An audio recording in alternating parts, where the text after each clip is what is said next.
Chapter 1. It is a truth universally acknowledged that a single man in possession of a good fortune must be in want of a wife.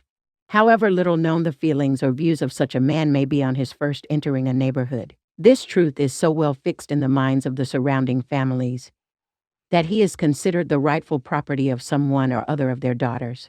"My dear Mr. Bennet," said his lady to him one day, "have you heard that Netherfield Park is let at last?" Mr. Bennet replied that he had not. "But it is," returned she, "for Mrs. Long has just been here, and she told me all about it." Mr. Bennet made no answer. "Do you not want to know who has taken it?" cried his wife impatiently. "You want to tell me, and I have no objection to hearing it." This was invitation enough.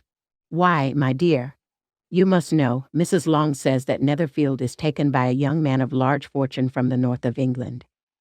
That he came down on Monday in a chaise and for to see the place, and was so much delighted with it, that he agreed with Mr. Morris immediately that he is to take possession before Michaelmas, and some of his servants are to be in the house by the end of next week.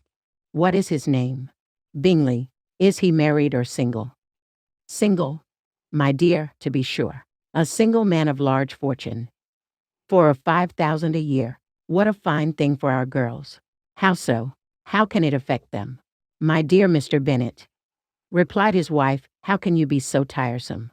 You must know that I am thinking of his marrying one of them. Is that his design in settling here? Design? Nonsense.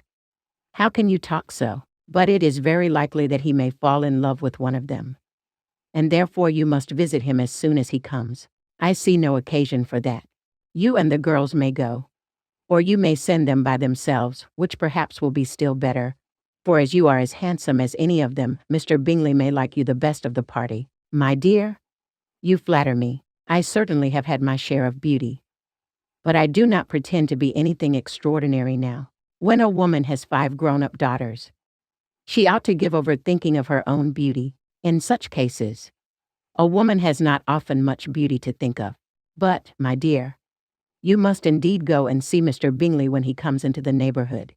It is more than I engage for, I assure you, but consider your daughters. Only think what an establishment it would be for one of them.